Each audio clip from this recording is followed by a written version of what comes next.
Hi everyone, welcome back to my channel. If you're watching me for the first time, my name is Lizzie. Today I'm going to show you all how I was able to achieve this flawless look, and here with me today is my client. If you want to know how I was able to do this, please continue watching the rest of this video. So the first thing I did was to carve her brow just so that I can have a very precise and a definite shape. So make sure that you're using a new razor and make sure that it is sharp so that you can cut out the excess parts on the brows. So I just carved it and gave it a very beautiful and a defined shape. Next off, I went ahead to carve her second brow.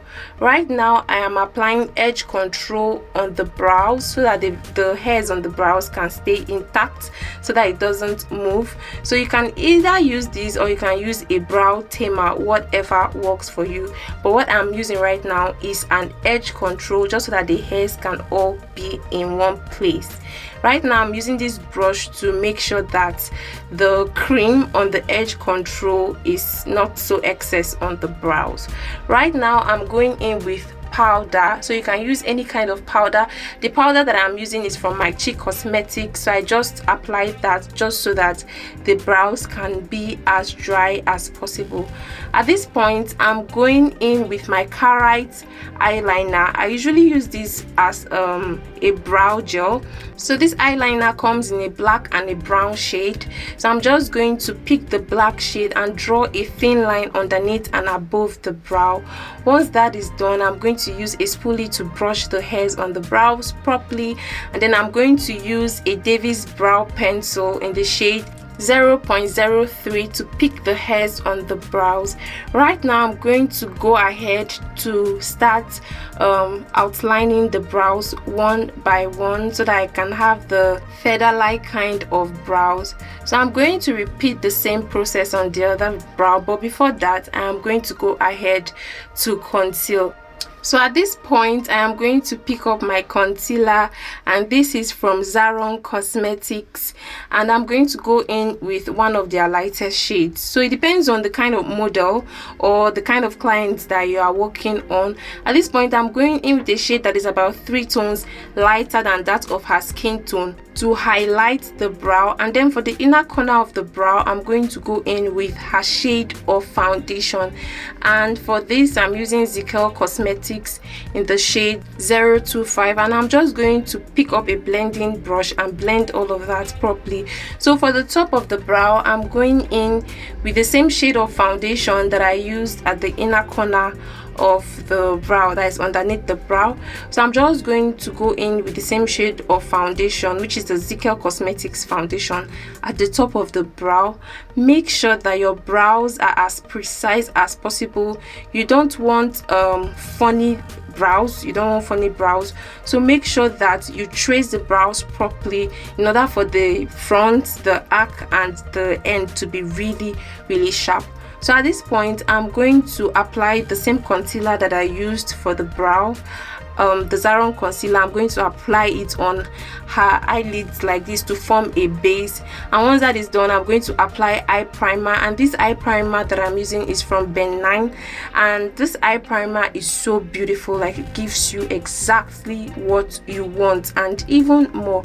So I'm going to blend all of that properly, but just tap until you have what you want.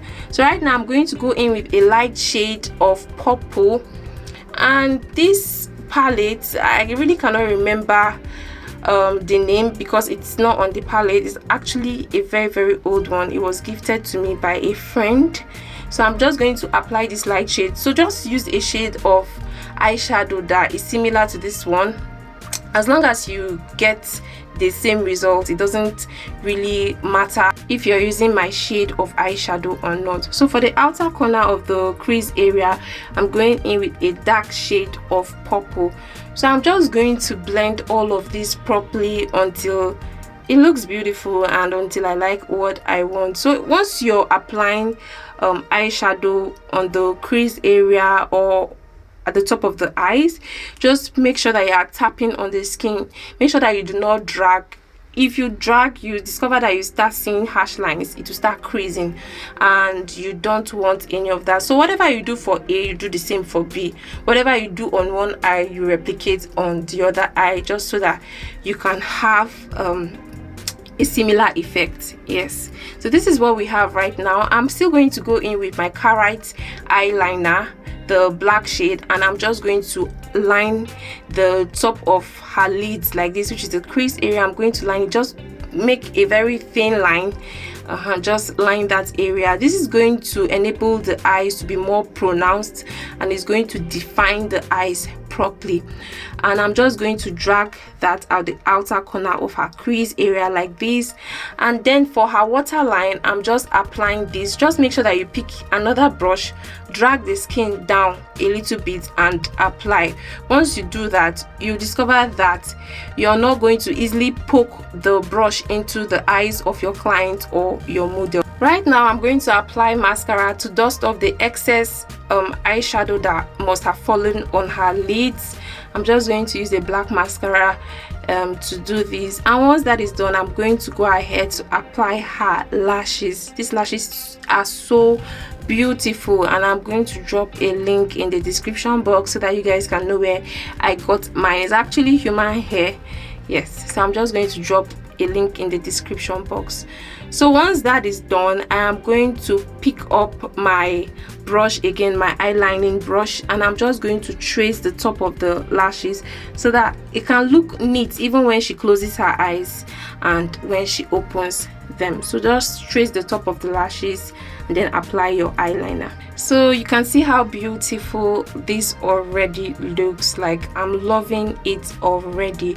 Right now I'm going to pick up a face wipe with my micellar water, and I'm just going to use this to remove the dirt from her face and the sweat in order to have a very clean foundation, a clean base.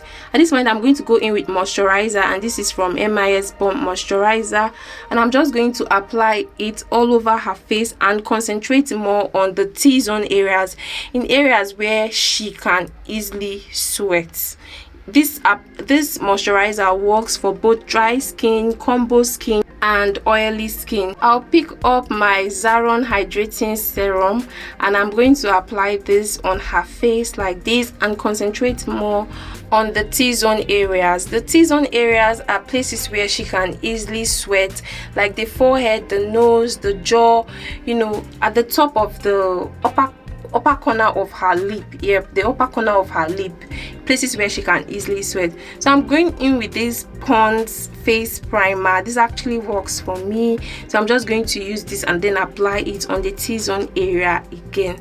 So this basically forms my skin prep.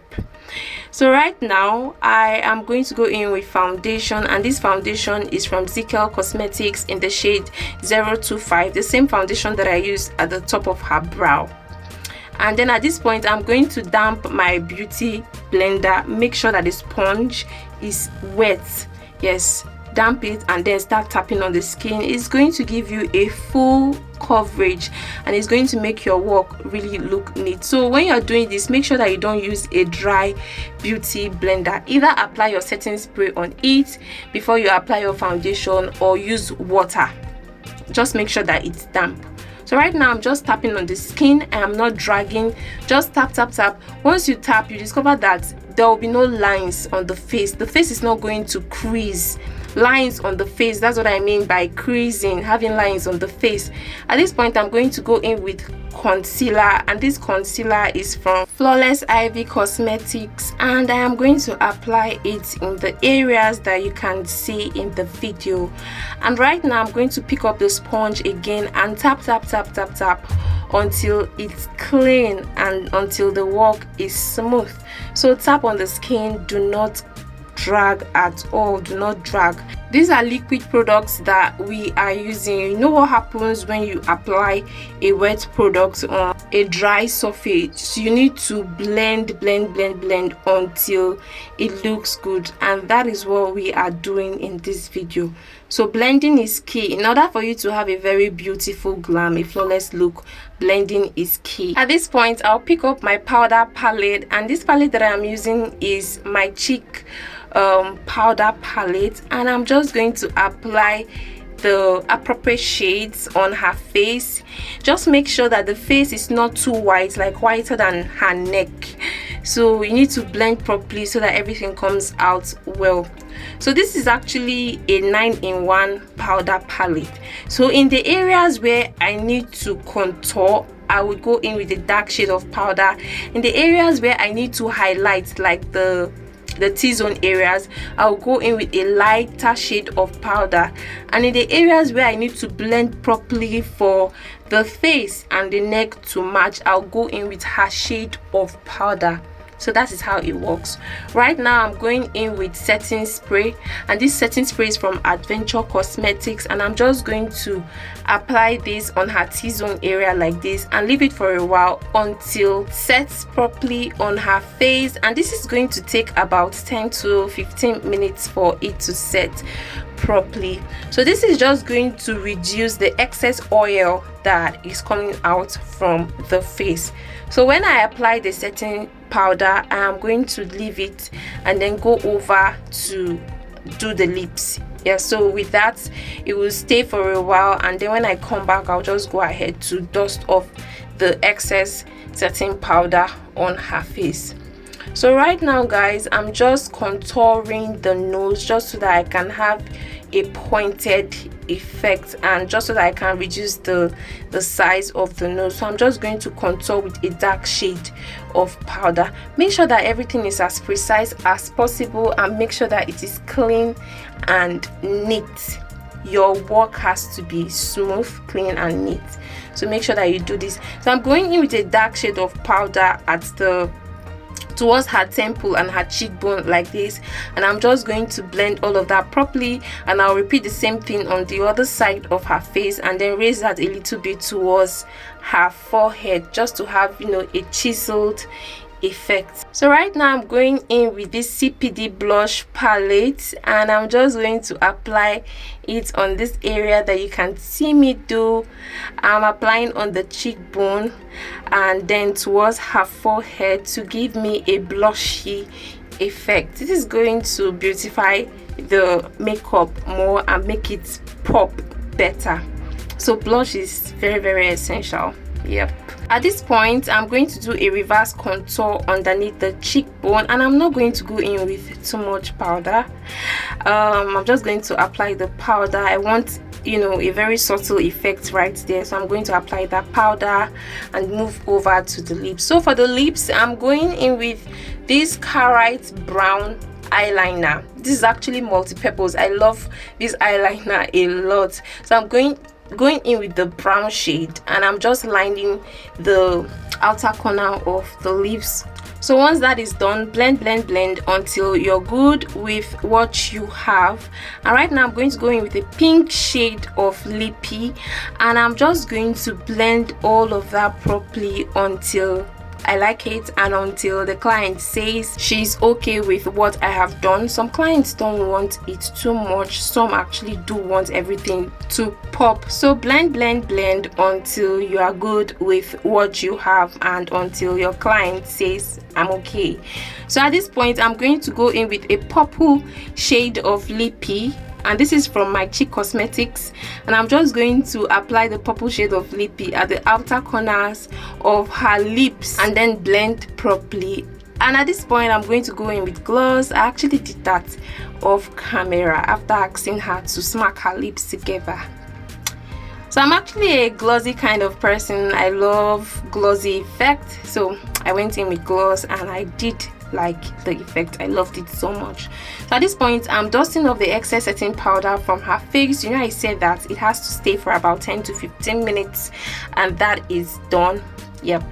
So right now I'm going to go in with highlighter, and I'll use a bigger brush to dust off the excess pigment that I have on her face, and I'll just basically repeat the same process on the other side of her face. So like I said before, once you do on one side, make sure that you replicate on the other side of the face as well. And I'm going to apply this pigment on her jaw, her forehead, and her nose, her T-zone areas.